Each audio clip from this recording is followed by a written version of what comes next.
आप देख रही हैं हंटिंग वर्ड्स। दोस्तों, एक बार फिर से हमारे चैनल पर आपका स्वागत है। और अभी तक हमारे चैनल को सब्सक्राइब नहीं किया है तो चैनल को सब्सक्राइब कर लें, क्योंकि ऐसे ही हॉरर स्टोरी हमारे चैनल पर आती रहती हैं। बढ़ते हैं आज की कहानी की तरफ। दोस्तों, मेरा नाम मोनू है और मैं गोरखपुर का रहने वाला हूँ। यह घटना उस समय की है जब मैं रेलवे विभाग में गार्ड की नौकरी किया करता था, लेकिन उस हादसे को बीते हुए एक अरसा हो चुका है।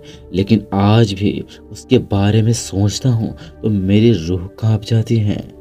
दरअसल मुझे नहीं पता था कि मेरी पोस्टिंग आंध्र प्रदेश के चुट्टूर रेलवे स्टेशन में हो जाएगी, और ना ही इस रेलवे स्टेशन के बारे में मुझे जानकारी दी गई थी। एक तो ऊपर से मैं काफ़ी ज़्यादा खुश था, क्योंकि सरकारी नौकरी पाकर मेरे अंदर उत्सुक था कि कब मैं नौकरी करने के लिए जाऊं। लेकिन ये केवल दिखावटी एक छलावा था जिसने मेरी आंखों पर पट्टी बांध दी थी। मुझे दूर दूर तक कुछ दिखाई नहीं दे रहा था, और ये मेरी गलतफहमी थी। जब मैं आंध्र प्रदेश की तरफ अपना रुख करता हूँ तो मुझे पता चलता है कि मेरी ड्यूटी नाइट शिफ्ट की हो गई है, जो काफ़ी मेरे लिए भयंकर साबित होने वाली थी।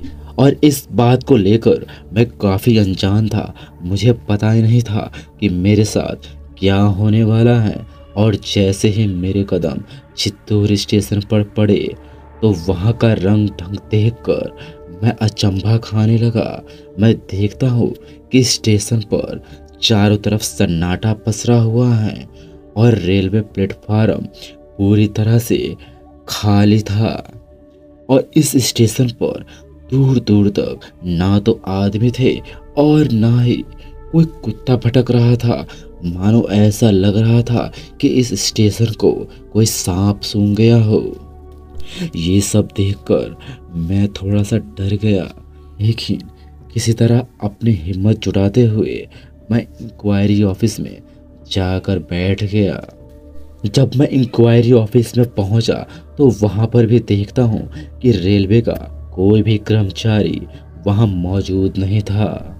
लिहाजा मुझे शक हुआ कि इस स्टेशन पर आखिर कोई आदमी इस समय क्यों नहीं है। तभी अचानक से मेरे कानों में एक ट्रेन की आवाज़ आई, और वो ट्रेन इस रेलवे स्टेशन पर बिना रुके हुए ही चली गई।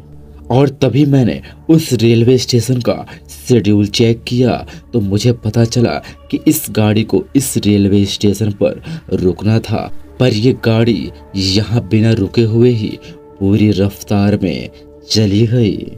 इस रेलवे स्टेशन को लेकर मेरे मन में और ज़्यादा शक पैदा होने लगा, और इंक्वायरी ऑफिस में बैठकर सोचते सोचते कब मेरी आंख लग गई मुझे पता ही नहीं चला। तभी मेरे कानों में एक आवाज़ सुनाई दी। ऐसा लग रहा था कि रेलवे पटरियों को कोई हथौड़े से पीट रहा है। इंक्वायरी ऑफिस से बाहर निकलकर मैंने टॉर्च की मदद से रेलवे लाइन की तरफ देखा तो मुझे ना तो आगे की तरफ कोई आदमी नजर आया और ना ही पीछे की तरफ। और जैसे ही मैंने अपनी टॉर्च बंद की, फिर से वही आवाज़ मेरे कानों में सुनाई देने लगी।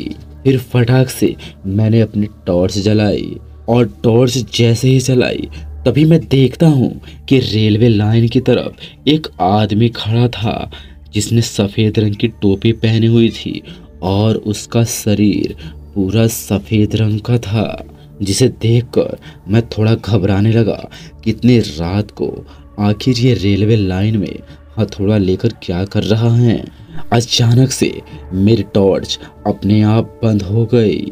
मैं टॉर्च जलाने की कोशिश कर रहा था, लेकिन वो टॉर्च जल ही नहीं रही थी, और रेलवे स्टेशन की सारी लाइटें ऑन ऑफ होने लगी।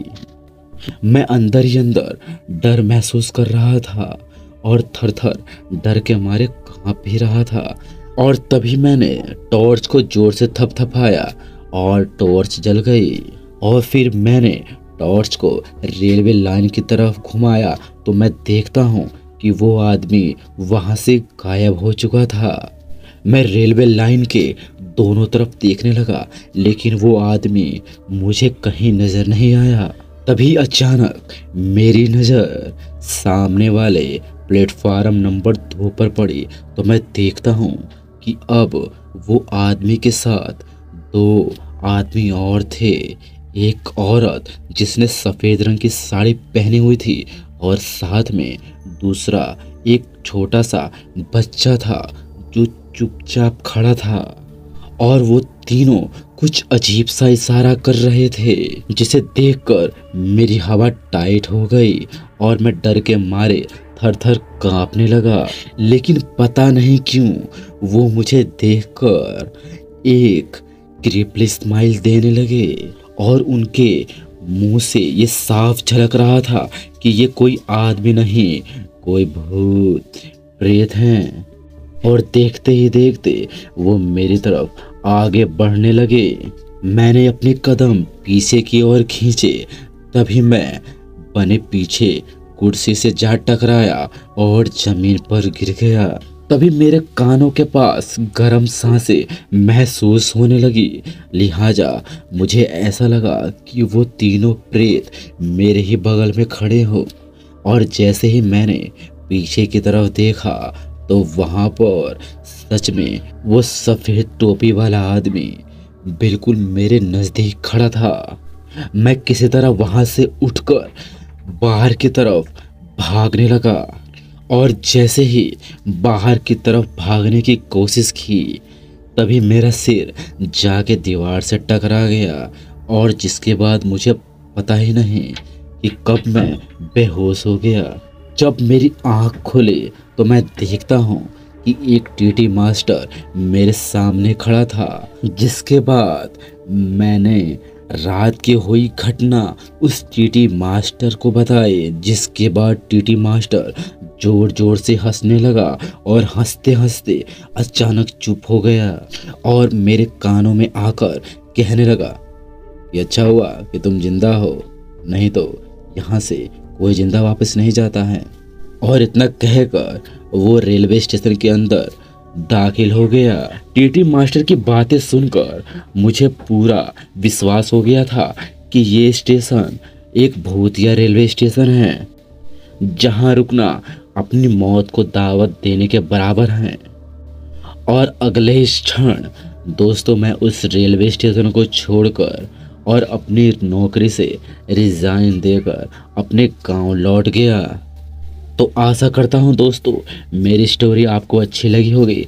अच्छी लगी तो वीडियो को प्लीज़ लाइक करें और चैनल को सब्सक्राइब करें। मिलता हूं नेक्स्ट वीडियो में, तब तक के लिए जय हिंद एंड बाय बाय।